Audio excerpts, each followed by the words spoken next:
What makes a piccolo sound different from a flute or a violin from a bass? Knowing this will probably help you sound more natural when you speak English if your native language isn't English. Today we're going to explore how you shape your body when you speak and some tweaks that you can make to make it easier to speak English. I was working with a student in a live class a month or two ago, and we were talking about how her Spanish voice should sound different from her American voice. Now, this is true for any native language. It's not just the sounds of American English that are different from Hindi, Korean, Portuguese, for example. It's not just the sounds, but the instrument itself. How Americans shape their body to produce American English is different from how native speakers of other languages shape their bodies to speak their language. And when I say body, really what I'm talking about here would be the neck, parts of the mouth, and all the muscles involved. So if you speak English without changing the shape of your body, it's going to be harder to get some of the vowel sounds and some of the reductions and rhythm of American English. Here I'm working with my student and I'm imitating how she said a phrase. Then I'm feeling the difference in my body between her way of saying it and my way of saying it to feel how I change the shape of my neck and throat. The phrase is, I'm living. I'm leaving, I'm leaving, I'm leaving. It's pretty cut and held here. I'm le, and I would say, I'm le. So I'm feeling quite a bit more chest vibration. I'm living is quite a bit more face and nose. I'm living. Now I talk about where your voice vibrates as a heat map. A heat map is a representation of data in the form of a map or diagram in which data values are represented as colors. For example, this image that shows where people's eyes go when looking at this web page. So like if I had to imagine like a heat map of, where the vibration is happening, I would say for you in Spanish, it's like here. And in English, it's like here. Okay. So it's bigger and deeper. Now here I get into that piccolo analogy. An analogy is when you compare one thing to another to help explain that one thing. I'm using a piccolo and qualities of a piccolo to describe the human voice and vocal instrument. It's sort of like the difference between a piccolo and a flute. Do you know those two musical instruments? Flute, yes, but piccolo, not. Piccolo is like this long, and it's like super high, right? The instrument is smaller, the pitch is higher, and a little bit more intense. Let's compare a piccolo to a flute. First, a little flute, then a little piccolo. Thank you to the Minnesota Orchestra for sharing these demonstrations on YouTube.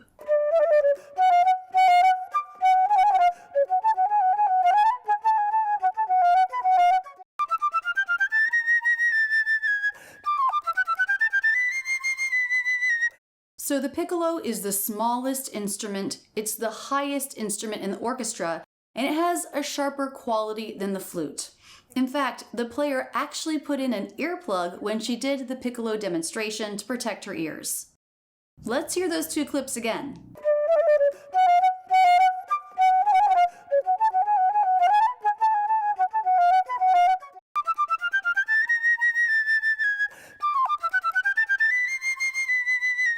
So how does that relate to voice?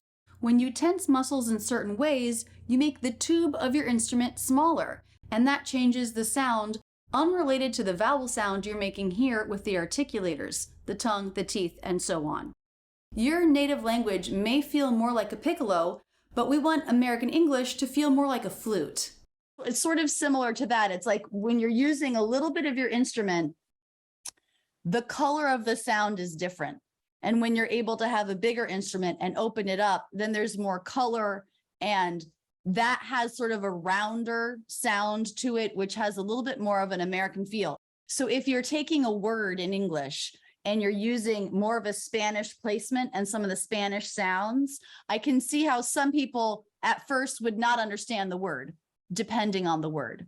There I mentioned the word placement. We can think of placement as being how the voice vibrates in the body as it relates to the shape of your instrument.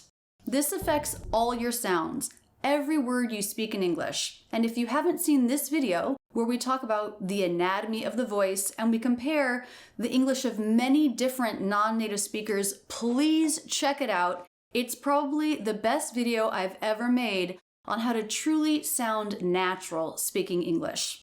After you finish this one, of course. I will link to that video in the video description. So how do you find more space in your body and open up your instrument? Try the exercise that I do with this student.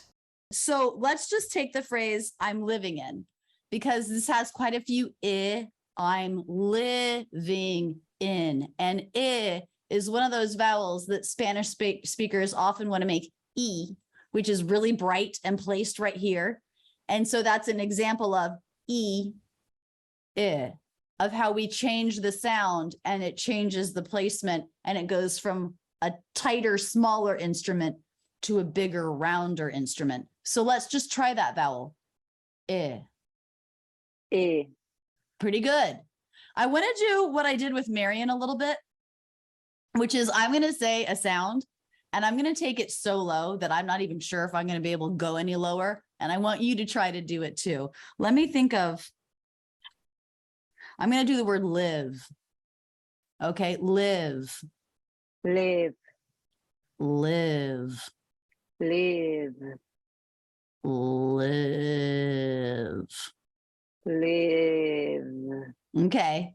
So what you had to do to go that low, I felt like I saw a little bit of movement here, which is like the base of the tongue where your tongue is attached. And maybe it was like a little bit of dropping and opening.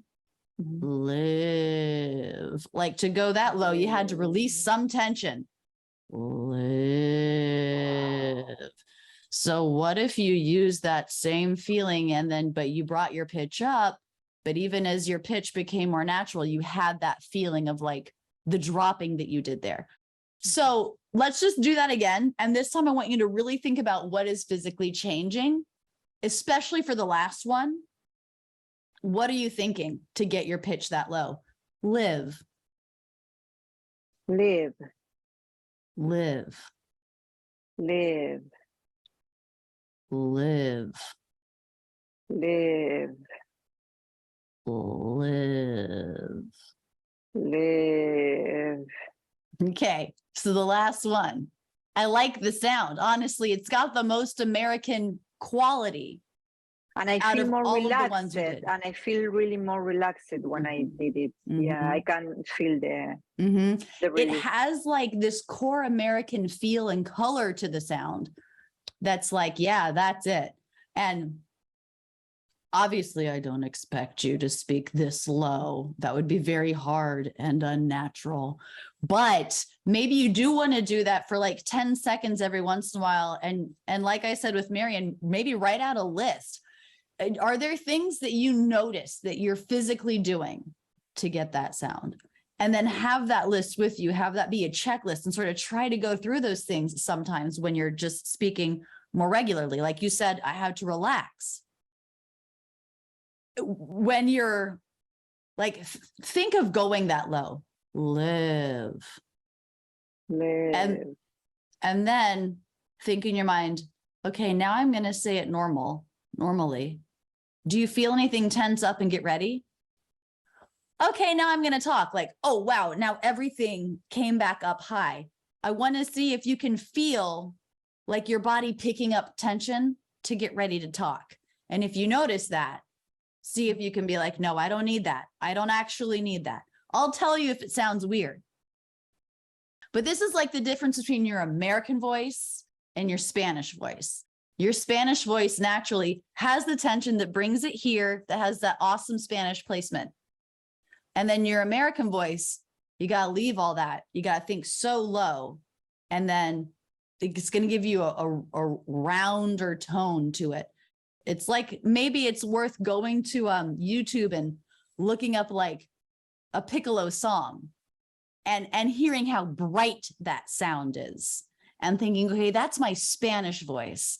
My English voice is less bright. It's more mellow. More mellow.